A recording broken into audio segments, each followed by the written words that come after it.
nkolo pe mobikisi na biso Yesu Kristo. Il nous a aimés. Ye alingi biso. C'est pourquoi nous sommes là. Yango tina tozali wana. Nous sommes là pour l'honorer. Tozali wana pona komiemia ye. Parce qu'on doit l'honorer dans toutes les circonstances. Po ete tosengeli komiemia ye na ba circonstances nyonso. Dans les bonnes circonstances. Oya malamu Comme dans les mauvaises. ata ya mabe. Nous devons lui rendre gloire. Tosengeli kozongisa nkembo epai na ye. Donc je vous salue tous. Oya na pesi bino basombote. Au nom du Seigneur et Sauveur Jésus-Christ. Na kombo ya nkolo pe mobikisi na biso Yesu Kristo. C'est lui le centre de notre action. Yende azali mitono ya mosala na biso. C'est lui que nous vénérons dans cette assemblée. Yende toko miemia toko komisa na oyo lisanga. Et c'est lui qui nous a réunis ici. Yende asangisi biso na oyo esika. Soyez bénis de la part du Seigneur. Mbo pambwa mako uta na nkolo. Amen. Amen. Amen. Amen. Amen. Et Amen. Amen. Nous sommes venus pour rendre hommage Toye ko pesa lokomo à frère André Nkambwa. na ndeko na biso André Nkambwa. C'est un grand homme. Ye azali moto monene. Ce grand homme est mort. Moto wana akufi. Il est Dieu. Azali nzambe. Mais il est mort comme un homme. Kasi akufi lokola moto. Il est parti. Akei. On dit aussi en jargon de la Bible, Na Biblia bazoloba. il a traversé les Jourdains. Ye akatisi Jordani. Il est allé de l'autre côté. Akei na ngambo mosusu. Il a frappé les Jourdains Abete na Jourdain. avec le manteau d'Élie. Na manto ya Eli. Les Jourdains s'est ouvert. Jourdain kabwani. Il est parti. Ye akei. Mais il avait déjà la résurrection. Kasi asilaki kozala na lisekwa. Il est parti avec la résurrection. Ye akei na lisekwa na ye. Il est ressuscité des morts Ye asekwi na bawei. avec Jésus-Christ. Elongo na Yesu Kristo. Quand Jésus-Christ est ressuscité, Tango Yesu Kristo asekwaki. il était avec frère Nkambwa. Ye azalaki elongo na ndeko André Il est Nkambwa. ressuscité avec lui. Asekwi elongo na ye. Il avait la résurrection spirituelle. Azalaki na lisekwa ya molimo. La résurrection spirituelle. Lisekwa ya molimo. Maintenant, il est parti Sika akei. en frappant les Jourdains. Na kobetaka na Jordani. Il a traversé. Akatisi. Mais ce jour-là, Pe mokolo wana. quand Jésus-Christ reviendra, Tango Yesu Kristo akozonga. il va ressusciter avec la résurrection physique. Ye akosekwa na lisekwa ya Il y a nzoto. les deux portions. Azali na portion wana mibale. Comme Élisée, Oyo ya Élysée. il est parti avec Élie, Akendaki na Eli. mais il est rentré avec des portions. Kasi azongi na portion mibale. Lui aussi Ye pe lokola. aura ces deux portions. Akozwa mopiko wana mibale. Que la résurrection spirituelle, Mpo ete lisekwa ya molimo. on l'a Tozali na en yango. croyant la sémence, Na kondimaka momboto. en croyant la parole de vie, Na kondimaka liloba na en bomoi. croyant la parole de la promesse, Na kondimaka liloba na en elaka. croyant la parole prophétique. Kondimaka liloba na lisakoli. On est de nouveau. Botami sika. On a déjà la résurrection spirituelle. Osili kozwa lisekwa. C'est pourquoi Paul peut dire, Yango wana Paul akokaki koloba. vous donc, Bino boye. qui êtes parfaits, Oyo bobonga be. on a déjà atteint la perfection Asili kokoma na bobongi be. dans l'esprit, Na ndenge ya molimo. la perfection, Bobongi be. mais nous attendons Kasi tozosela. la perfection du corps. Tokozela bobongi be ya banzoto oyo. Je Amen. crois que frère André Na base ete ndeko André. était de ceux-là, Azalaki na bayi wana. les Amen. grands combattants de la foi, Mobundi monene ya kondima. ceux qui ont combattu pour la parole. Bayi babundaki mpona liloba. Il est resté debout comme un nid Ye atikalaki ya kotelema penza. devant la parole de la promesse. Liboso ya liloba na elaka. N'a pas bougé même d'un iota, Aningani ata moke te. ni à gauche ni à droite. Atala ngambo mobali to ya mwasi Il est te. resté droit Atikali ngwi dans la parole de la vérité. kati na liloba ya solo. Donc c'est un grand homme. Azali penza moto monene. Pour le monde, on peut le prendre comme on veut. Pona mokili bakoki komona ye ndenge bakoki. Mais nous, Kasi biso nous le considérons comme un grand homme. tokomona ye lokola moto monene. C'est pourquoi nous aimons partager avec vous Yango wana tokolinga kokabola na bino.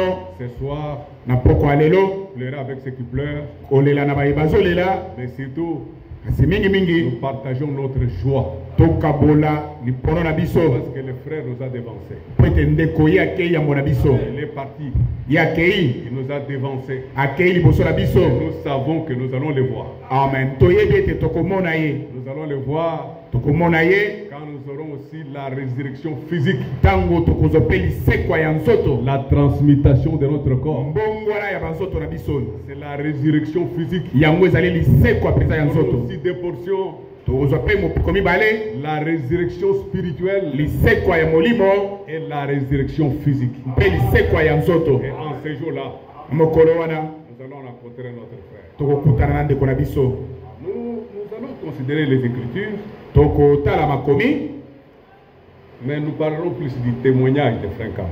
tokopesa mingi litatoli ya ndeko na biso André Nkambwa. Oui, le témoin, qu'est-ce qu'il était nini yango ye azalaki dans la parole? kati na liloba Qu'est-ce qu'il croyait? azalaki kondima nini Pourquoi il croyait ça? mpo na nini azalaki kondima yango Le pourquoi mpo na nini et le comment.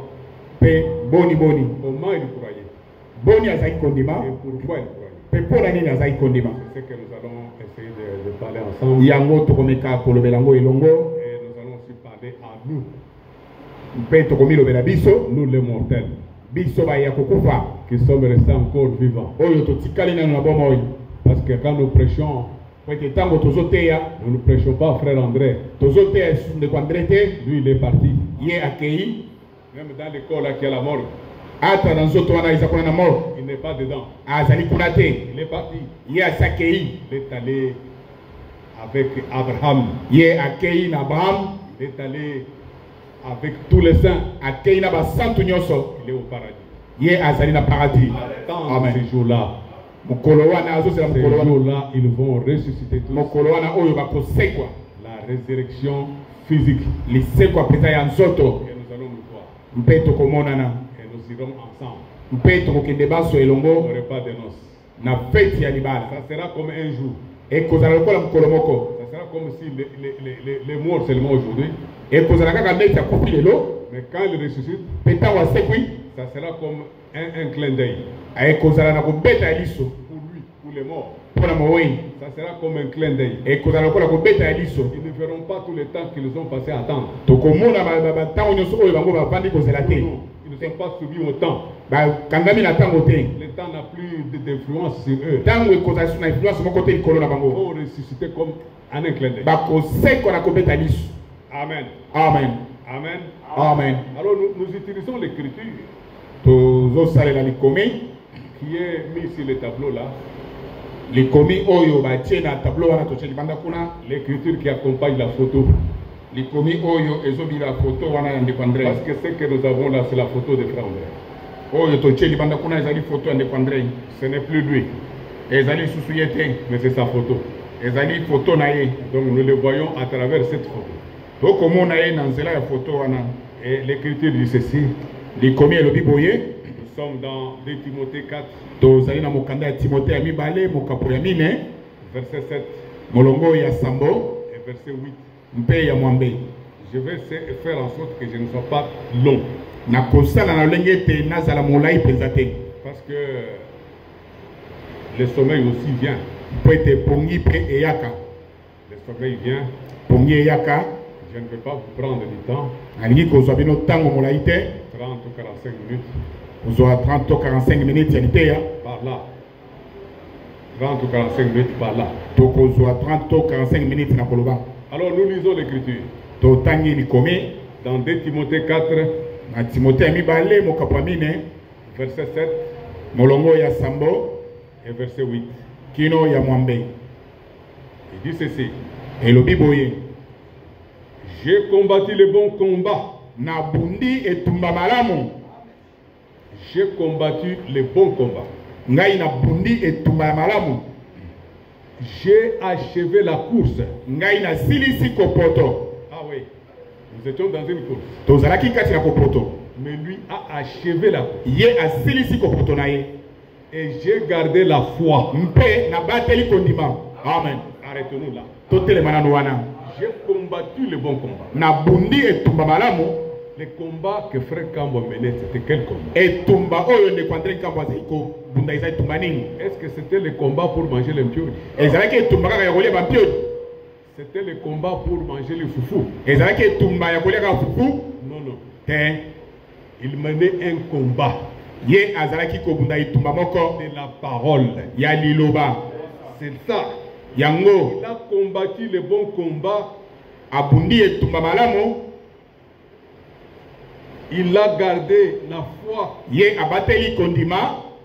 Et il a même achevé la course. Mpeye asilisi kopotonaye. Je vous donne un petit témoignage. Na pesa binoma litatolia moke. Quand nous étions à l'église primitive avec Frère Kambwa. Tango tozalaki na église primitive nande ko André Kambwa. Chez Frère Cass. Et pas de Cass. Cass Pierre. Pas de Cass Pierre. Nous avons mené un combat. Bundaki etumba moko. Un combat des Écritures. Etumba ya makomi. C'était un combat. Zokande azaki peti ya mokofi ande ko Cass. Il était toujours avec lui. Ye azalaki kaka na ye tango iso. Mais quand Frère Cass a commencé à prêcher la doctrine sur Dan et Ephraïm, tango ndeko Cass abandi kote zebe na Dan pe Ephraïm, il a dit beaucoup de choses. alobaki makambo ebele. Il a dit comme Dan et Ephraïm ont été effacés du livre de vie. Alobi lokola Dan na Ephraïm balongolaki bango na buku ya bomoi, du livre de vie de l'agneau. Na buku ya bomoi ya mwana na pate. Il confondait. Wana akochama mubulu. Et comme ils ont été effacés, abilokola bango balongolaki bango, alors Frère Franck et Frère Barrier sont effacés.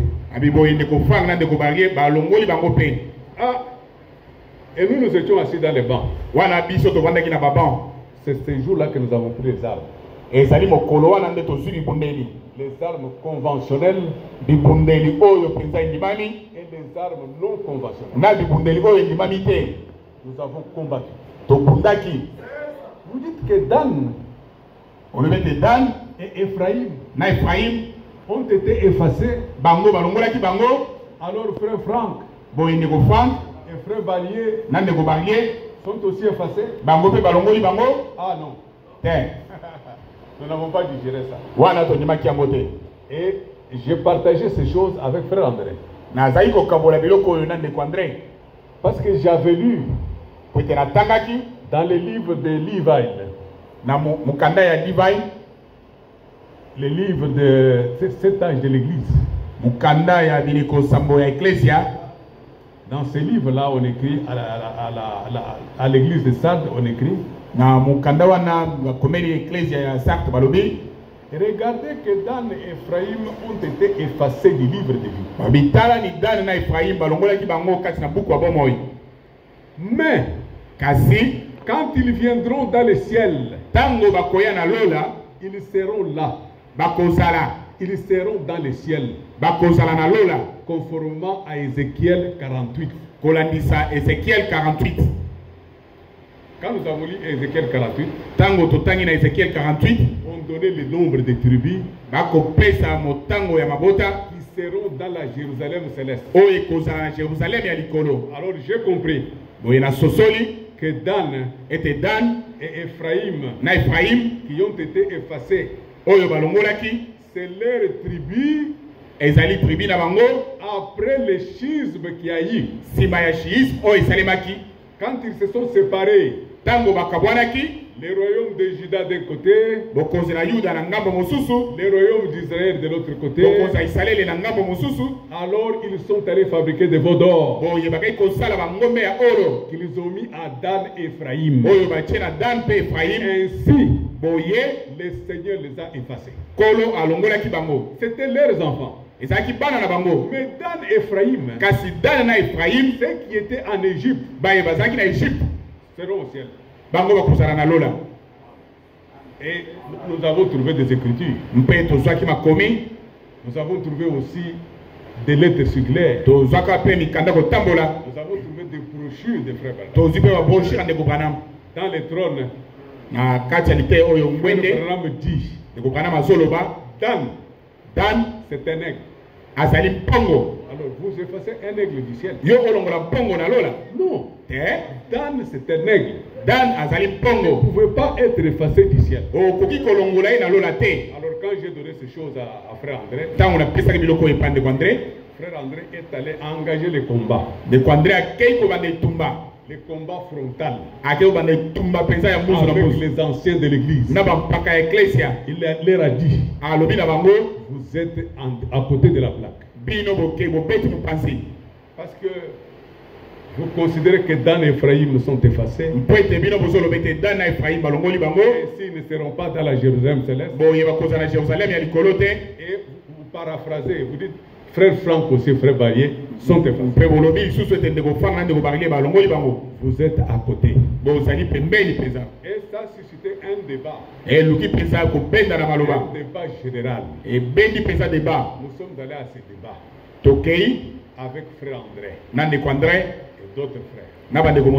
Et nous avons exposé la doctrine. Et nous leur avons fait comprendre que vous êtes à côté de la plaque. Parce que Dan et Ephraïm ont été effacés sous les cieux. C'est sous les cieux qu'ils ont été effacés. Et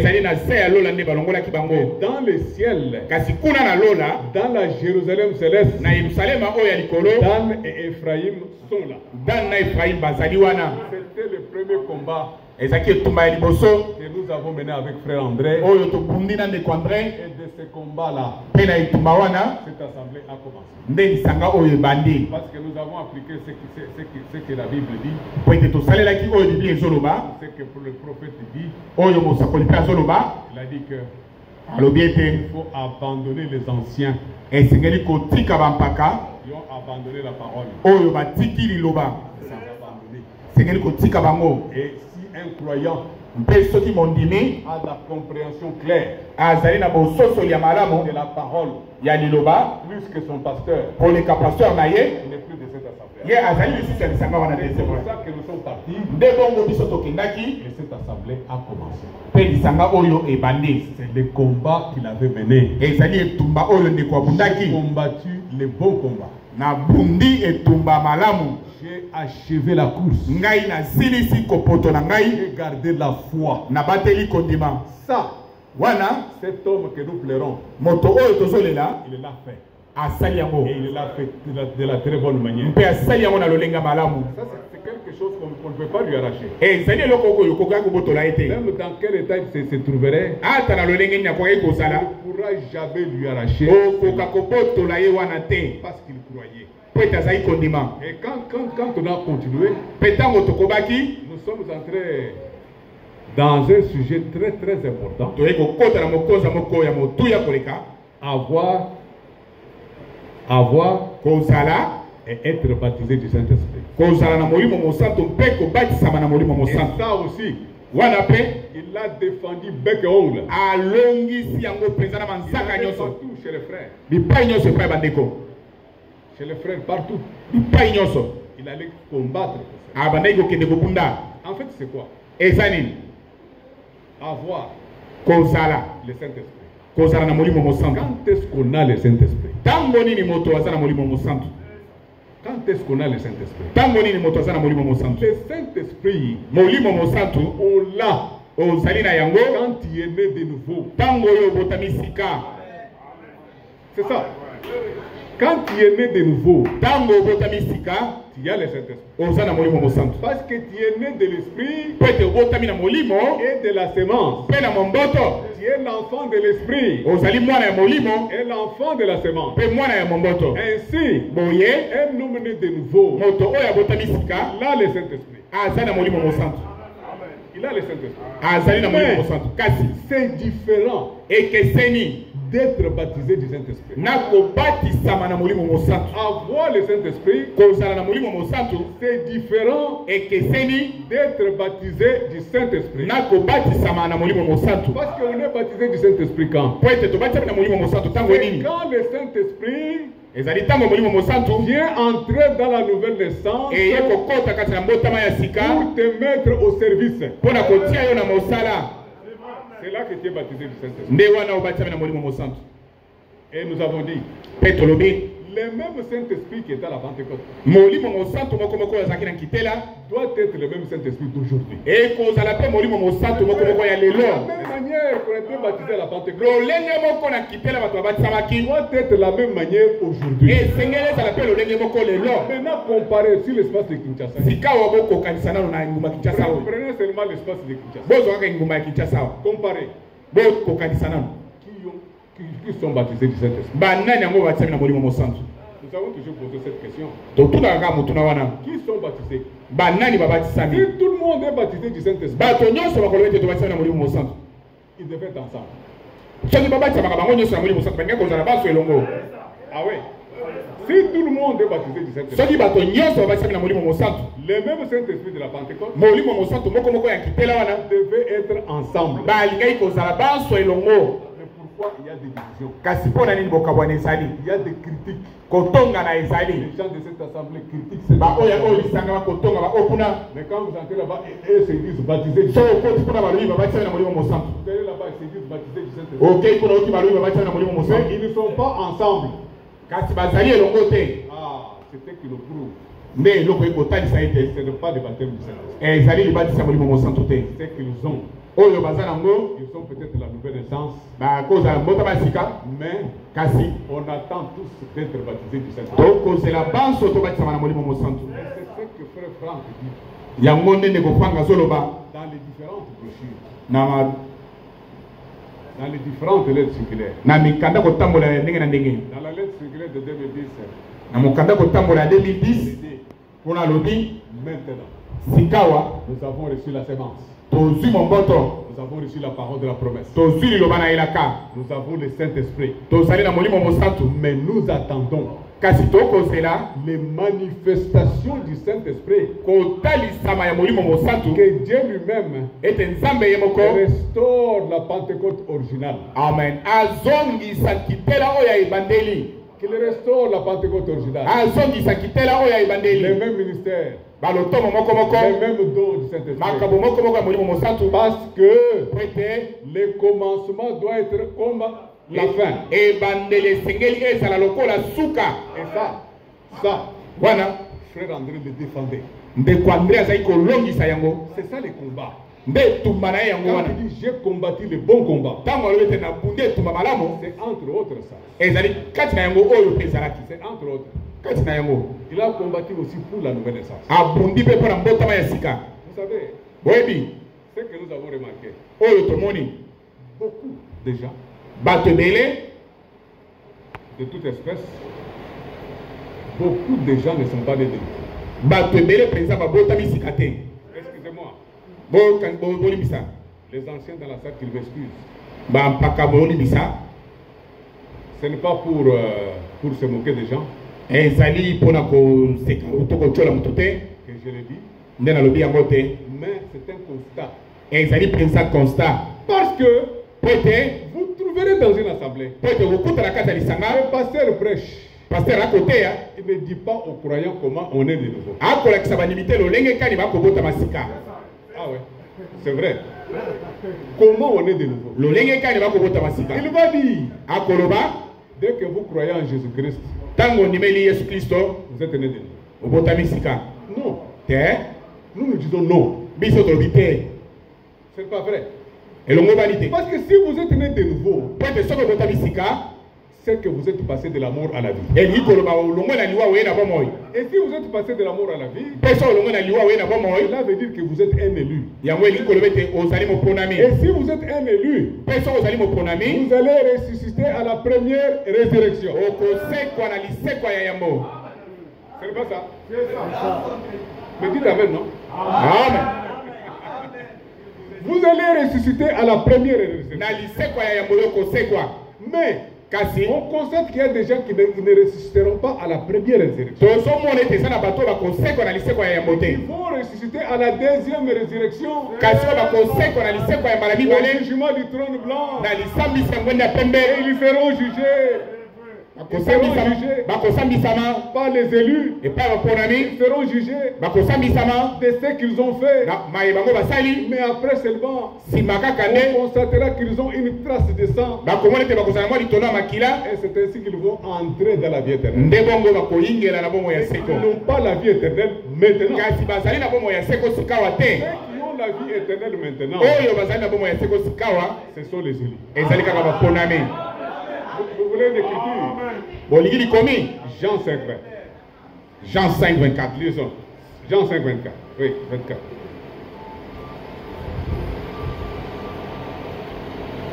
Jean 5, 24. Il dit ceci. En vérité, je vous le dis. C'est lui qui écoute ma parole et qui croit à celui qui m'a envoyé. Il s'agit de la parole et il s'agit de l'envoyé. La parole amenée par un envoyé. La parole sémence. La sémence de vie. C'est cette parole-là qui entre à nous et nous fait naître de nouveau. Écoutez ce qu'il dit. C'est lui qui croit ma parole. C'est lui qui écoute ma parole et qui croit à celui qui m'a envoyé à la vie éternelle. Ça, c'est une base. Là, la vie éternelle. Mais il dit, elle ne vient point en jugement. Lui ne sera pas jugé. Qui ne seront pas jugés?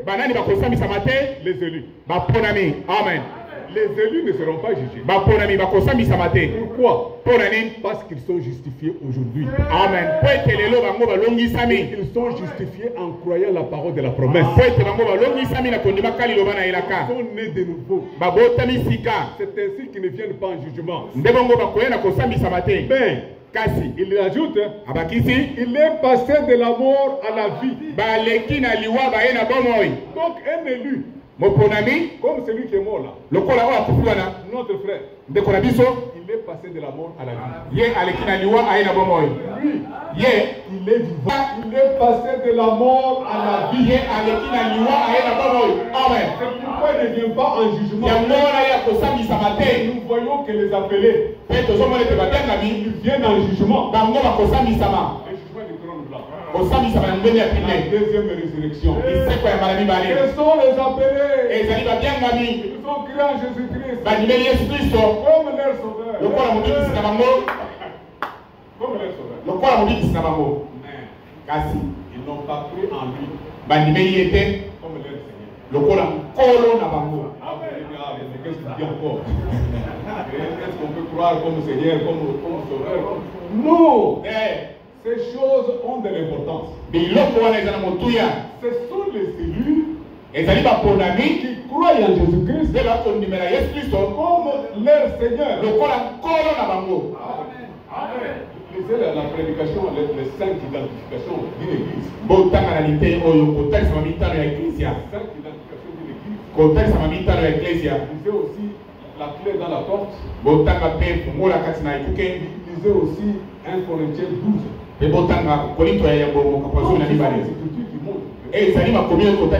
Il peut croire en Jésus-Christ comme ton sauveur, mais sans jamais le recevoir comme Seigneur. Comme Seigneur, que tu as reçu vraiment la vie éternelle. Quand il le reçoit comme Seigneur, que tu es vraiment né de nouveau. Quand il le reçoit comme Seigneur, tu as vraiment la vie éternelle. Tu es né de nouveau. Tu passes de la mort à la vie. C'est comme ça. Mais tout ça, frère André, le défend. Ce sont des choses qu'il défend. Lui, il a vraiment combattu le bon combat. De la foi. Il a combattu le bon combat. Il a achevé la course. Il a achevé la course. Il a gardé la foi. Quelle foi? Ce n'est pas de cette foi-là que nous parlons. Nous parlons de la foi qui est une révélation. Parce que la foi, c'est une révélation. Dieu te révèle des choses cachées. Et là, quand il croit aux choses cachées, il y a la foi. Amen.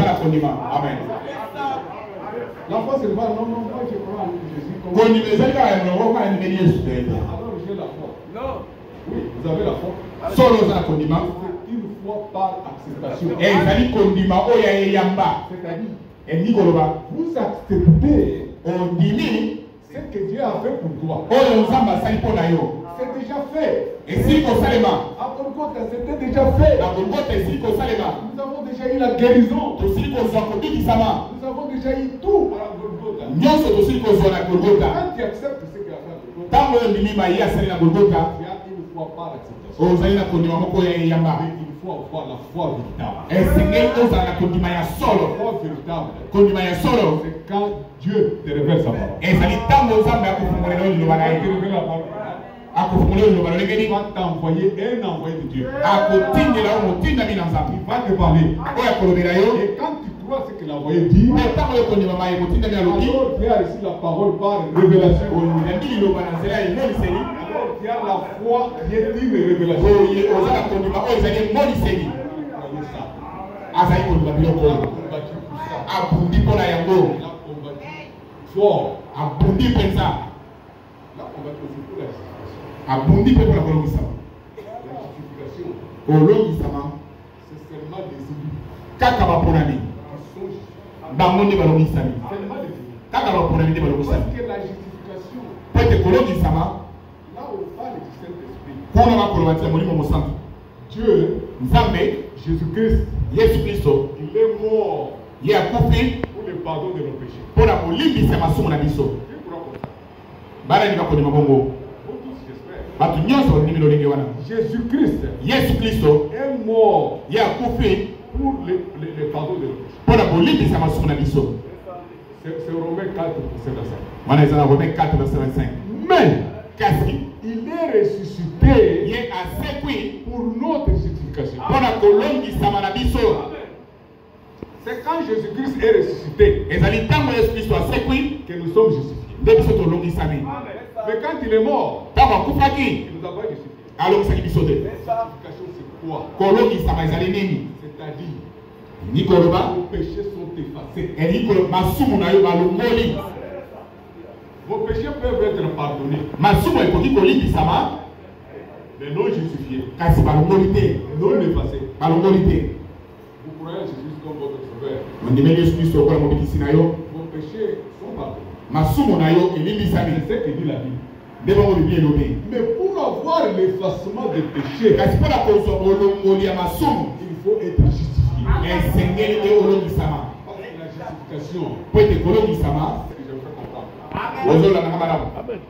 Est-ce que je vous fais comprendre? eske ozolanda ngai malamu. Ici, awa nous sommes à l'université du désert. tozalaka mpenza na université ya bisobe. Ah oui. Nous sommes à l'université du désert.